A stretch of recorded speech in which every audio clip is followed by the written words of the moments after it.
Welcome to the Movie Matchup, the channel where we take two movies and put them head to head to see which is the better film.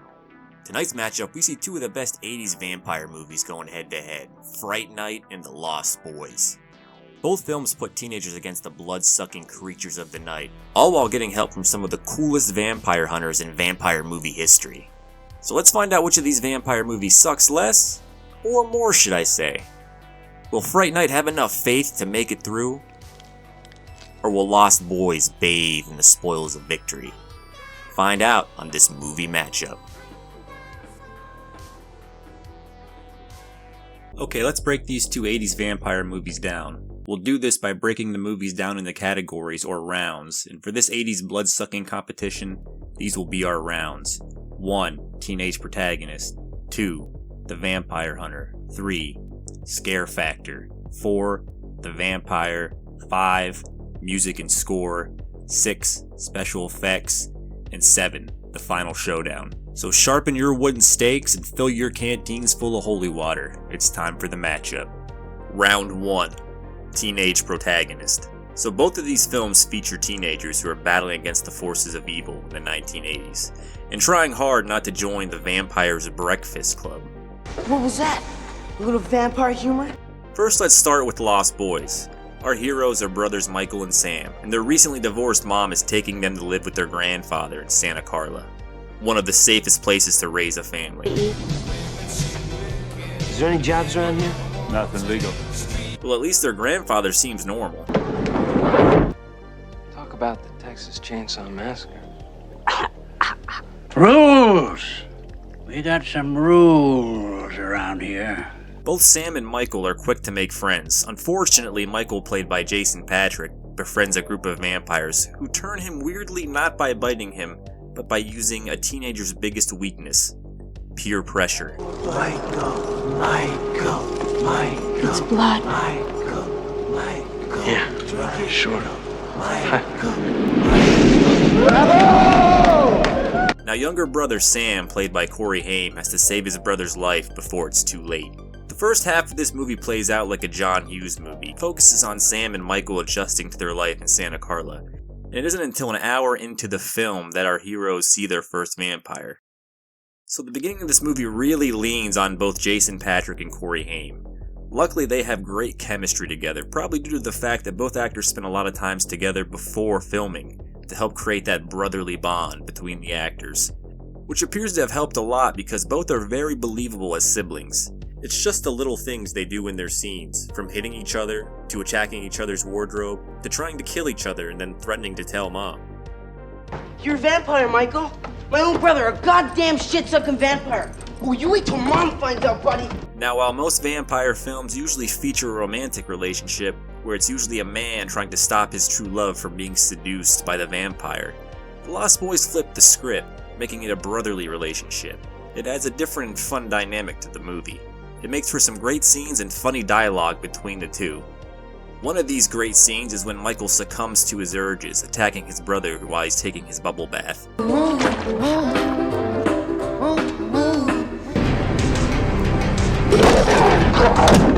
Sam has so many funny one-liners in this film, it's hard to keep count. He wears sunglasses in the house? Bad breath, long fingernails. Yeah, his fingernails are all a bit longer. He always had bad breath, though. It's also fun watching his character turn from the scared little brother who hates horror comics to the badass vampire killer. But I think that Michael is the more complex character.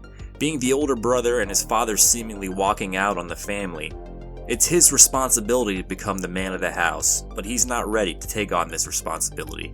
So he starts to rebel, buys a new jacket, pierces his ear.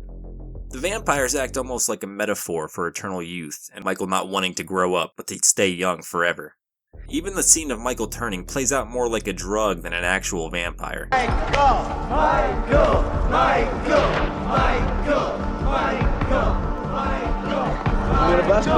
Overall, both characters make the movie better and add an interesting twist to vampire movies with their new take on brotherly love. Now, Fright Night features our hero Charlie Brewster, played by William Ragsdale, who's fighting with his own teenage urges. And unlike our heroes from Lost Boys, Charlie loves horror, specifically watching the horror TV show Fright Night. He also loves his girlfriend Amy, played by Amanda Bierce, who one night while Charlie has Amy over for a little Fright Night and chill. Charlie, Peter Vincent's on. Get Peter Vincent. But you love him. But I love you more. He notices his new neighbors moving in, which doesn't sound too weird, but this is in the middle of the night and they're carrying a coffin. This leads Charlie to spy on his new neighbors and witness the creature of the night killing a lady of the night. Now Charlie has not only to get someone to believe him, but also try and kill the vampire before it kills him. The role of Charlie Brewster was actually close to being played by Charlie Sheen. You wear too much eye makeup. My sister wears too much. People think she's a whore. But Tom Holland decided to go with unknown William Ragsdale, as he said Charlie Sheen would be the hero, but Ragsdale was the boy next door. Which makes sense because even though Charlie is the main character, he feels more like a supporting character to all the strong personalities in the film. Whether it's Peter Vincent or Chris Sarandon's Jerry Dandridge, Charlie feels like he plays second fiddle in the scenes. Now with that being said, I'm shocked William Ragsdale hasn't been in more movies because he honestly does a pretty good job at playing the frightened teenager. He's also got some pretty good chemistry with his co-star, Amanda Bierce. I love the running gag in the beginning of the film that Charlie goes to make up with Amy, and every time he does, he gets sidetracked with his neighbor, leading to a cheeseburger in the face.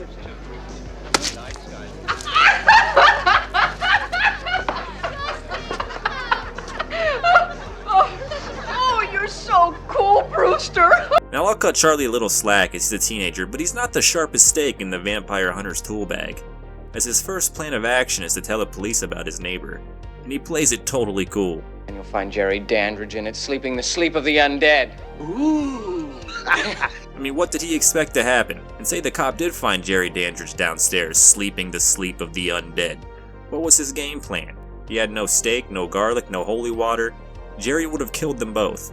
And after Jerry attacks him in the middle of the night, his next great plan is to go ask for help from Peter Vincent, a TV actor who plays a vampire hunter. It's like he doesn't understand how TV works. I pretend to be the person I'm portraying in the film or play. Yeah. You're confused. No, definitely. Also, why does Charlie, a huge horror fan, suddenly not know anything about vampires? The guy just lost out on $9 to his friend for information he could have got from any episode of Fright Night. This round is pretty cut and dry. While Michael and Sam carry the first half of The Lost Boys and do a good job of making you forget this is supposed to be a vampire movie, while Charlie Brewster has a tough time finding the spotlight in the scenes he is in. So this round goes to The Lost Boys. You're a vampire, Michael. Well, you wait till Mom finds out, buddy. Round 2. The Vampire Hunters. Now the vampire hunters in both these films have become cult classics in the horror genre. Let's start with Fright Night and the legendary Peter Vincent. Peter Vincent, ready to do battle with the undead. The name Peter Vincent was created to pay homage to both horror legends Peter Cushing and Vincent Price. Vincent Price was even the first choice for the role. Unfortunately, Price was too old and was trying to distance himself from horror movies. Ultimately, Roddy McDowall was cast to play the Vampire Slayer. In the movie, Peter Vincent is a low-budget horror actor who plays a vampire hunter on the television program Fright Night. He's eventually confronted by Charlie, who believes his next-door neighbor is an actual vampire. Have one living next door to me. Would you help me kill him? And Peter is a little reluctant to believe Charlie. Come on, you just said you believe in vampires. I lied. But it isn't until Amy and Ed ask for his help that Vincent decides to help them out of the kindness of his heart. I'll give you money. How much? I have a $500 savings bond. I'll take it. Now Vincent in the beginning of the film isn't very much of a vampire hunter. I would even dare to say he's actually a coward. And even Roddy McDowall said that he used the Cowardly Lion as an inspiration to play the role. But it's fun to watch his transformation as an actor simply playing a vampire hunter who couldn't hold a stake right to an actual vampire hunter. Even killing the Teen Wolf Ed and helping Charlie kill Jerry and Billy Cole at the end of the film. The film does a good job of showing his growth, with Vincent trying to use a cross on Jerry and failing. You have to have faith for this to work on me, Mr. Vincent. And then being successful later on in the movie. Showing that Peter had regained his faith and belief not only in vampires, but in himself. There's honestly no one else I could imagine as Peter Vincent than Roddy McDowall. Just the facial expressions in the movie he gives are great at showing what he's feeling without saying. The scene of him standing over evil as he slowly turns from wolf back to human is some of the best acting. His face changes from disgust to more of a sympathetic look and makes the scene very memorable. Now let's talk about the Lost Boys. The vampire hunters in this movie are Edgar and Alan Frog, played by Corey Feldman and Jamie Newlander. And just like Peter Vincent, their name is a play on a famous horror icon, Edgar Allan Poe. They are brothers who by day work at their parents' comic book store, and at night they are dedicated to a higher purpose. We're fighters for truth, justice, and the American way. And unlike Peter Vincent in Fright Night, these two aren't cowards. They're brave. So much so, they really don't plan much. They stake first and ask questions later. Time to activate Plan B. Okay, what's Plan B? We don't have one yet. We only have 2.5 hours to come up with one. Director Joel Schumacher wanted them to be like 80s action stars, giving them Stallone and Schwarzenegger films to watch. Feldman would even dress like Rambo and deliver his lines like Stallone would. I like horror comics. You'll like this one, Mr. Phoenix. It could save your life. Feldman and Jamie are good in their roles and add a lot of fun to the movie, and are responsible for most of the film's iconic one-liners. Great! The blood-sucking Brady Bunch! This makes for some funny scenes, one of these scenes being the vampire test given to Max, Sam's mother's new boyfriend. That's right, just like in Fright Night, there is a vampire test. No, there's plenty for everybody. Max, this is my son Sam, and Edgar and Alan Frog? However, unlike in Fright Night, their test is unsuccessful. No, it's not cheese, it's garlic. I bet you hate garlic, don't you? No, I like garlic. It's just a little much. This may be due to the fact that they get most of their vampire knowledge from the comic book Destroy All Vampires. Told you, I don't like horror comics. Think of it more as a survival manual. Which proves to maybe not be the best source of vampire wisdom, as some things seem to catch them off guard. But you passed the test! Don't ever invite a vampire into your house, you silly boy. It renders you powerless. Did you know that? Of course. Everyone knows that. Now, as far as the act of actually killing vampires, the Frog brothers aren't half bad, killing one while he's sleeping. Even! Good night, bloodsucker. No! Now, they do seem to struggle when fighting vampires while they're awake, but luckily Nanook is there to save them. The Frog brothers might be more talk than action, but you can't knock their heart. They make for some great comic relief sidekicks in the movie. They're awesome monster bastards. The meanest, the baddest. However, Peter Vincent is much more than a side character. He may just be the best character in the film. As Tom Holland, the director of Fright Night, would say, the minute I had Peter Vincent, I had the story. Charlie Brewster was the engine, but Peter Vincent was the heart. And that's why Peter Vincent in Fright Night is the winner of Round 2. Oh, you're so cool, Brewster! Round 3. Scare Factor. Now, I would say neither of these films will go down as the scariest movies ever made. But both of these films are horror movies, and both feature some pretty scary scenes. Let's start with Fright Night. Now, Fright Night is a bit campy, and I think it's pretty good at making fun of itself. But there are some legitimately scary scenes in this film.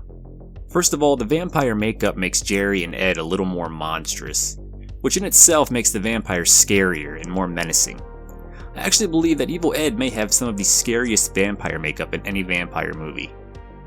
I think one of the scariest scenes is actually early on in the movie when Jerry reveals his vampire form in Charlie's bedroom. The whole scene did a good job of setting up some suspense, with Charlie knowing he's probably going to be attacked in the middle of the night and hearing something land on his roof, eventually leading to Jerry sneaking in his room while Charlie's investigating the noise. And finally, that moment after Charlie stabs him with the pencil, and we get that reveal as Jerry turns around in his true form.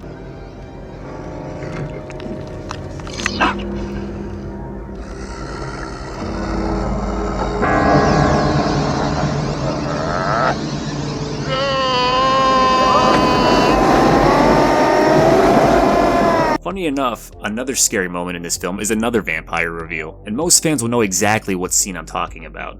This one is at the end of the movie as Amy has been turned into a vampire.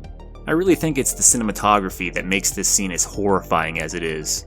as Amy pretends to be crying, hiding her face right in front of the camera as Charlie is behind her, slowly dropping the cross. And since earlier in the film we had thought we had already seen her as a vampire, so this new transformation catches you totally off guard.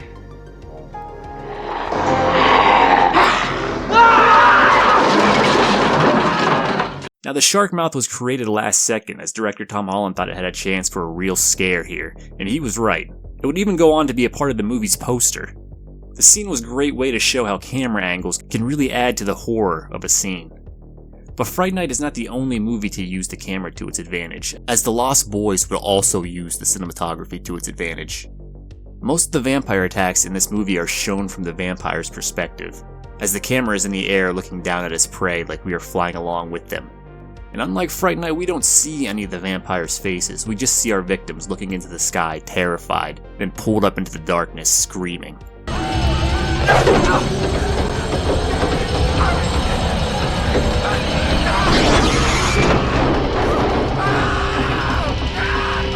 No blood or special effects, just our imagination and another face on a poster to add to the wall. When a movie makes you use your imagination, your mind can make things more horrifying than what they actually are. But sometimes a movie can show you exactly what happened, and it can be just as horrifying. Which brings us to the scariest scene in The Lost Boys. Halfway through the movie, we see our vampires bring Michael with them on one of their hunts. As they all climb a tree and watch a bunch of surfers around a bonfire dancing, we see David's silhouette in the darkness, and then he leans to the light, revealing his vampire form. And then we get a flash of the rest of the gang laughing. And then we get to witness one of the most brutal killings in any vampire movie even today. As in most vampire movies, we just see your classic fang to the neck, but in The Lost Boys it is much more brutal. As we witness necks being snapped, a guy's throat being ripped out, a guy getting scalped, and David taking a huge bite out of a guy's head as blood sprays all over. And the scene closes with them dancing around the fire in their vampire makeup looking even more savage, as they're covered in their victim's blood. It's by far the most horrifying scene in the movie, and is definitely worth the wait.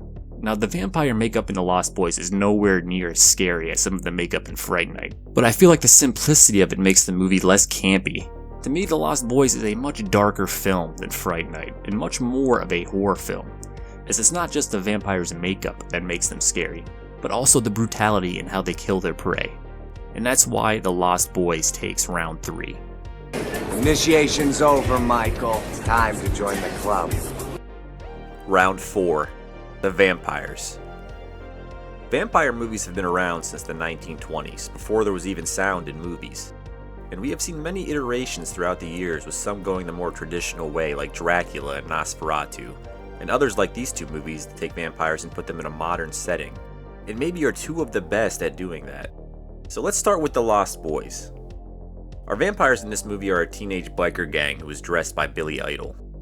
They are David, played by Kiefer Sutherland, Dwayne, played by Billy Wirth, Paul, played by Brooke McCarter, and Bill? The vampires in this film were inspired by The Lost Boys and Peter Pan, who just like vampires can fly and never get old.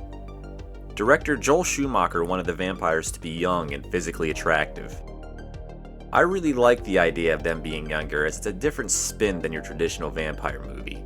And actually in the original script were even supposed to be children, which after seeing the scene with Laddie under the bed, it might have been a scarier film.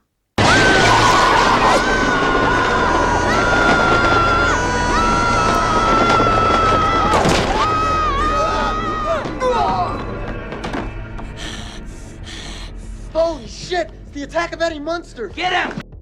But I'm happy with the direction they went in. I don't think the child actors could have gave as much personality to the characters that these actors did. Like I stated before, the vampires are brutal in this, and it's not just women they're after, they will kill whoever crosses them. Even though this is a vampire movie, there's not many scenes with them. David, who has twice the amount of lines as any other Lost Boy, only has a whopping 12 lines of dialogue.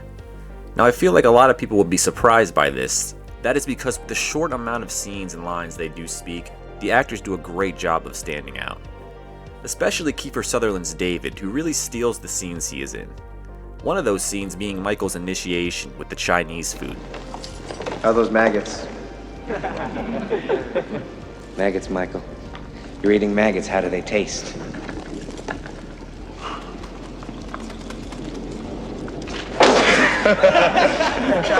Overall, all the actors do a great job with the limited screen time. It honestly makes you wish we could have seen a little more of them. The actors in this gang have great chemistry together and really do feel like a small family. They feel like just a couple of friends hanging out, going for a joy ride, doing some drinking, and ripping people out of their cars and tearing them apart.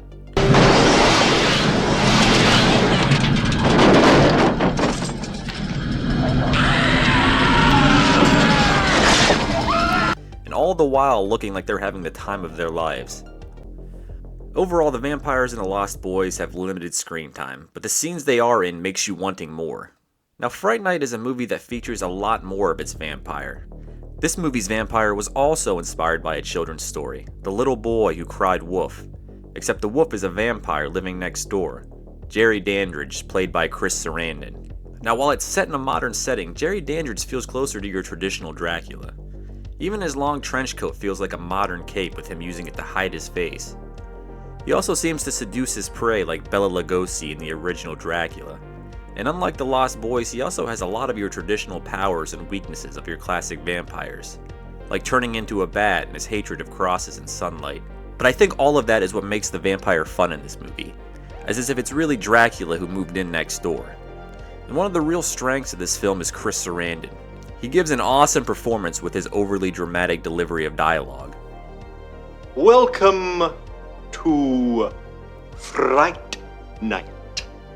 He's great at playing the seductive neighbor one second and the monstrous killer the next. Even while in his vampire form, a lot of his lines were going to be edited in post to make him sound more menacing. But Tom Holland ended up going with the original because it sounded good already. You have to have faith for that to work, Mr. Vincent. Now I think this round really comes down to screen time, as I think in both movies the vampires are good in their own unique ways. Fright Night sticks to the more traditional vampire, while The Lost Boys adds its own unique style to the genre, making its vampires young and brutal. But Fright Night's Jerry Dandridge is simply just in more of the film, and Sarandon's performance gives him a real presence on the screen. And that's why Fright Night takes round 4. Welcome to Fright Night. Round 5. Music and score. Now to me, this was probably the hardest round, as these two films are both some heavy hitters when it comes to the music. Let's start with The Lost Boys on this one. And wow, does this movie open up with a banger.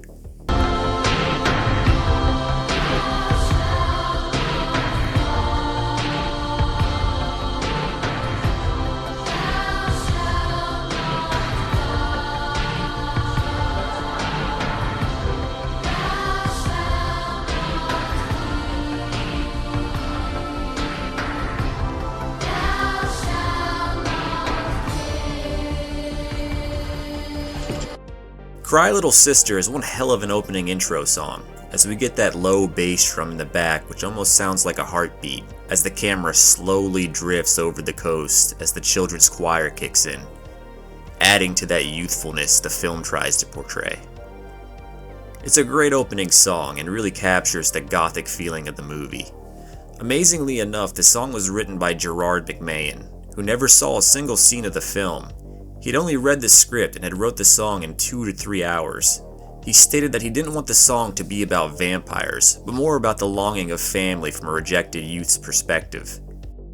This movie does so well at matching songs to its scenes, like Lost in the Shadows, when Michael first rides with the vampire gang.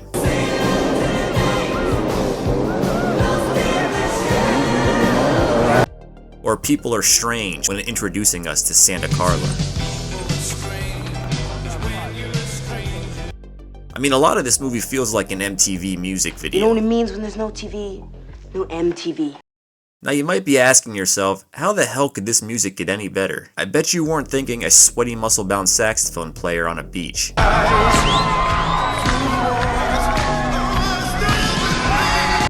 Yes, I Still Believe, performed by Tina Turner saxophone player Timothy Capello, has become an iconic part of The Lost Boys. So much so that he even became a vampire hunter in the Lost Boys comics. The score is also very good, as it uses what sounds like an old church organ.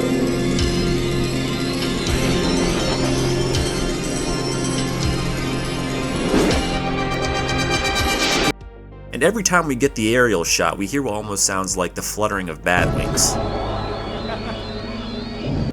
The Lost Boys' music and score is truly one of the best. Now, Fright Night's score brings a little different vibe to the movie, but just as good, honestly. The movie would be composed by Brad Fiedel, who composed the original Terminator film. He would also write the song Come to Me, in which he had written lyrics for, but only the instrumental is used in the movie.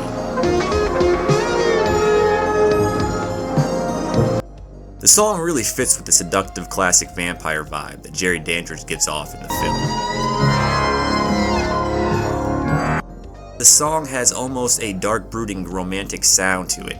The smooth guitar sucks you in like you're being seduced by the vampire. It's by far my favorite track of the film, and I think it's because of what it adds to the movie. Now, Fright Night also did an amazing job at matching music with the scenes, with one of the great scenes in the movie is when Jerry chases Charlie and Amy into the dance club. The music in this scene changes 3 different times with the direction of the scene. It starts with Good Man in a Bad Time by Ian Hunter, as Jerry enters the club.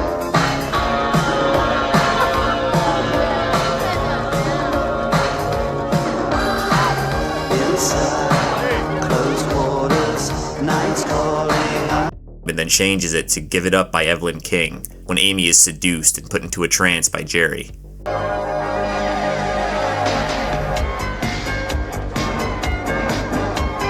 Then it changes for a third and final time to You Can't Hide from the Beast Inside by Autograph, when Jerry catches Charlie's fist as he throws a punch at him. Son of a bitch!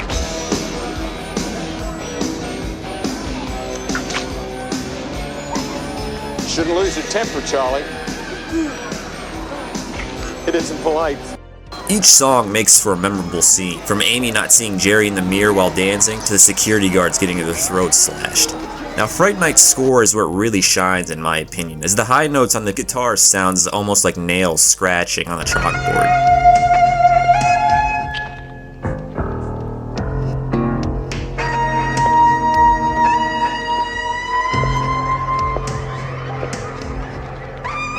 And the church organ and the synthesizers really helps add to the drama of each scene.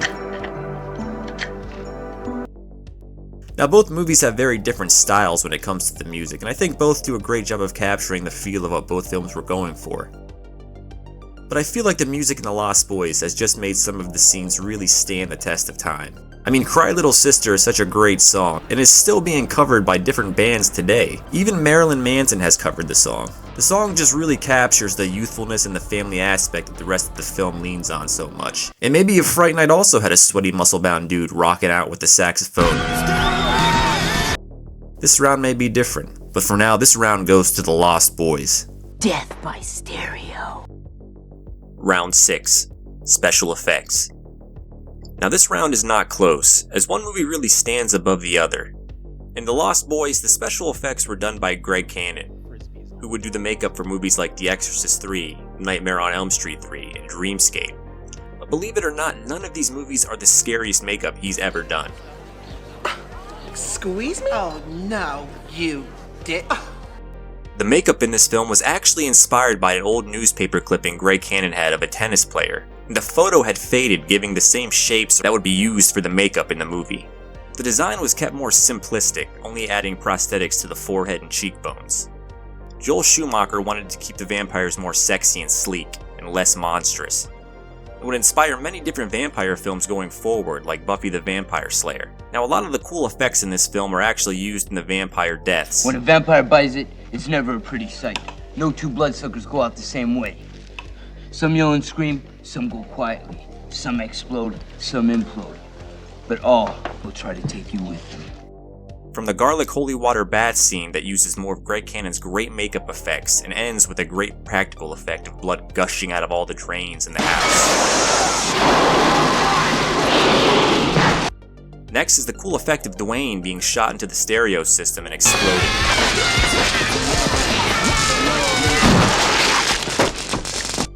Which took the crew almost 2 weeks to shoot, and the scene is only about 20 seconds long. And finally, the death of Max exploding out of the fire pit.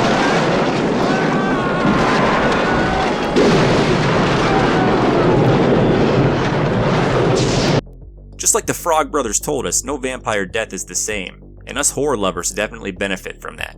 Now the movie also does use some green screen effects at the end of the film, with a vampire taking Sam into the air in the battle between Michael and David.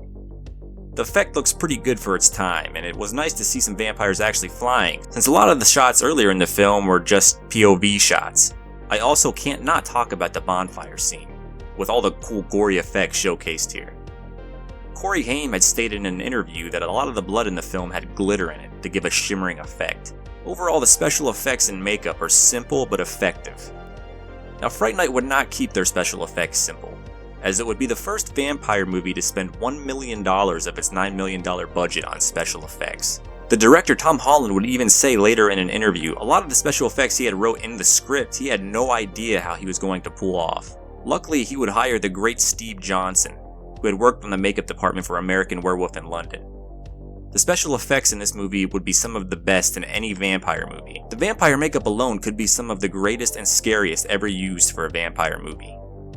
Each vampire's makeup is also unique to each vampire, from Evil Ed's cross-scar burned into his head, to Jerry's monstrous final form, to the shark mouth Amy had in the basement, which Steve Johnson had created in just one weekend. But I think one of the greatest jobs done by the special effects team would be the makeup done to Evil Ed in his wolf transformation. It would take 18 hours to apply the werewolf makeup to Stephen Jeffries, and the result would be one of the most memorable scenes from the film.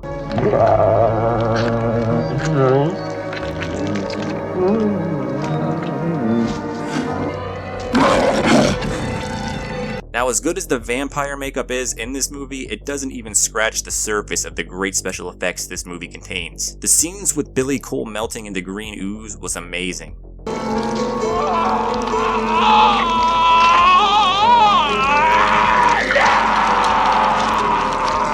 And would be completely done by using practical effects. From that to the wolf transformation and even the vampire bat puppet, this movie was a special effects showcase. And this round is not even close, as Fright Night takes round 6. Dinner's in the oven! Round 7, the final showdown. Well, we have a tie, at 3 rounds apiece, so this round is for all the marbles. And neither film is going down without a fight, as both movies end with a bang. Literally. So in The Lost Boys, Edgar and Alan's plan of killing the vampires in their cave did not work. So now our heroes prepare for nightfall and the remaining Lost Boys to attack. I actually really love this trope in horror movies when it's a group of people locked in somewhere and there is something evil outside trying to get in, like in Night of the Living Dead or Demon Knight. It kind of once again goes against your typical vampire movie that sees our heroes going to the vampire's lair to finish him. It's now the vampires coming after our heroes, and I think it adds a little more to the horror element of it. Now this whole final confrontation is like 20 minutes, but it's a fast 20 minutes. As the final stand doesn't slow down. It starts out with great suspense, as Sam runs to save his dog in a nook, because he forgot he chained him outside. We have to watch them struggle with the chain and run back to the house as the vampires are flying towards them. It's a great way to start the suspense. As soon as they get in the house, Edgar and Alan Frog take Star and Laddie upstairs and try to keep them safe. I say we terminate them right now! Or maybe not. Luckily for them, the vampire who looks like Twisted Sister shows up and pretty easily disarms our vampire hunters, only to have his oral hygiene insulted and splashed with holy water. It's my holy water, death breath! And our fearless vampire hunters have a little help from the Nook. Now we jump downstairs to Sam and Michael, who have been attacked by another one of the vampires, and Sam ends up nailing him with the bow and arrow. You missed, sucker! Once, pal.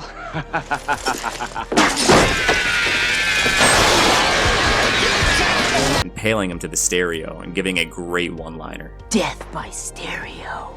And then we get to watch a vampire fight that's better than any piece of crap the Twilight movie ever made.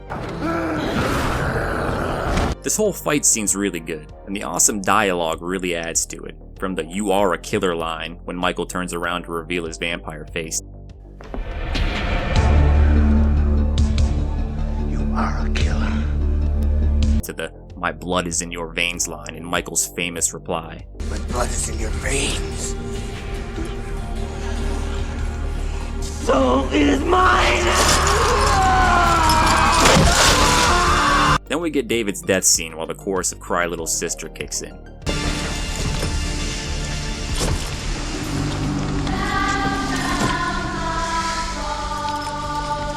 So all the vampires are dead and the heroes have survived, a happy ending. Or maybe not. What's the big deal? You destroyed the head vampire. It's all over. Nothing's changed. He's right, I don't feel any different. Max and Lucy come home and we get our big twist reveal. But I still want you, Lucy. I haven't changed my mind about that. Max is the head vampire. Yeah, nobody saw that coming. He makes pretty light work of all the teens and ends up taking Sam and threatens Lucy into joining him. Sam. Mom, no! Mom, no! Sam. Mom! But Grandpa saves the day with some help from Michael.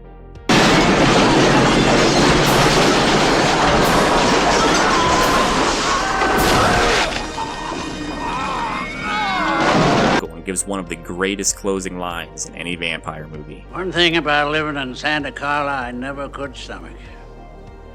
All the damn vampires. The last 20 minutes really has everything you would want in a vampire movie. Cool deaths, some jump scares, a vampire fight. Some of the greatest one-liners. I mean, wow, there are so many great one-liners in this last part of the movie. Even the last line of dialogue is one of the best. The movie ends on a high note and is a fitting conclusion to one of the best vampire movies ever made. Now, Fright Night does the opposite with its conclusion of its film, as it once again follows the more traditional vampire movie, with our heroes going to Dracula's castle to kill the monster. Although instead of a castle, we got a 2-story 5-bedroom home with a spacious live-in basement. Charlie waits for Peter Vincent to show up and they have a great plan to sneak into the back of the house. Let's go around the back and sneak in.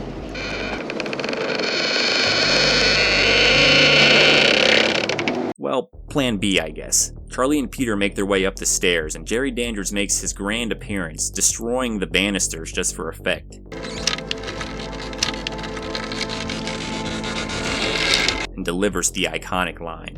Welcome to Fright Night. Now Peter Vincent uses his cross to try and push Jerry back, but it doesn't work, as he lacks the faith to use it. Charlie, however, does not lack the faith, but unfortunately lacks awareness of his surroundings, and he's knocked out by Billy Cole. Peter Vincent, proving Dandridge's theory right, runs to get help from Charlie's mother, and finds Evil Ed in her bed. Thank God the phone wires have been cut. I know.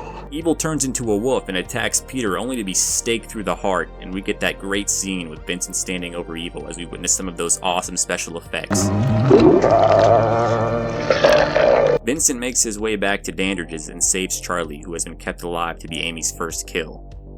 Now our heroes are able to kill Dandridge's ghoul, Billy Cole, by threatening, shooting, and stabbing him.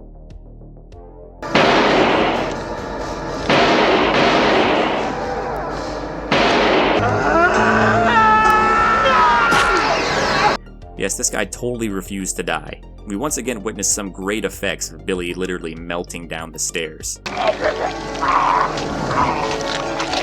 And Jerry has to make yet another dramatic entrance, crashing through the window and destroying yet another part of his house. We do get a great scene of Peter Vincent finding his faith, and it's a great visual moment as Peter gains his faith and the sun rises behind Jerry, who freaks out and changes into a bat, and uses another cool visual effect of his shadow changing against the wall. The bat attacks Charlie and Peter, but Peter is able to use the sunlight to wound Jerry in his bat form, who flies down into the basement and hides in his coffin.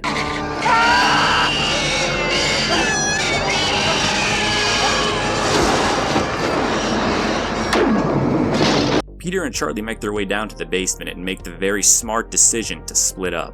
Peter finds Dandridge's coffin and Charlie finds his girlfriend Amy with a new hairdo, 2 big improvements, and a new smile. Peter is able to stake Dandridge but misses his heart. Dandridge then rips the stake out and breaks another window in his house. This guy's gonna have to get one of the Property Brothers to be his next caretaker. $520,000 for this fixer-upper, sight unseen, and I'm investing $370,000 in the renovation. That is work that I did not plan on doing. This also gives Charlie the great idea to start destroying the windows in the basement, eventually leading to the demise of Jerry Dandridge.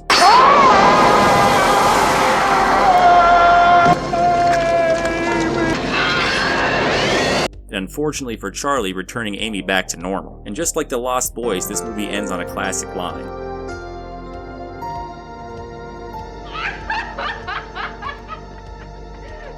Oh, you're so cool, Brewster.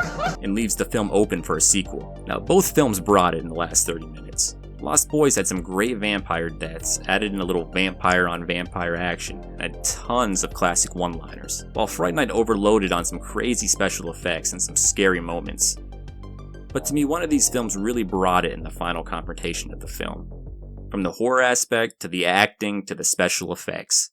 So the winner of round 7 and the winner of this 80s vampire movie matchup is Fright Night. Welcome to Fright Night.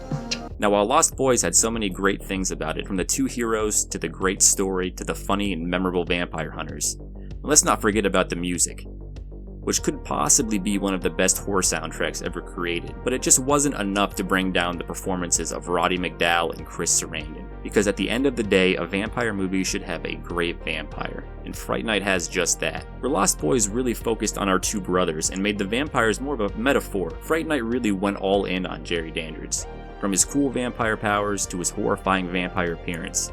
And the special effects in the last 30 minutes of the movie were really some of the best special effects we have ever seen.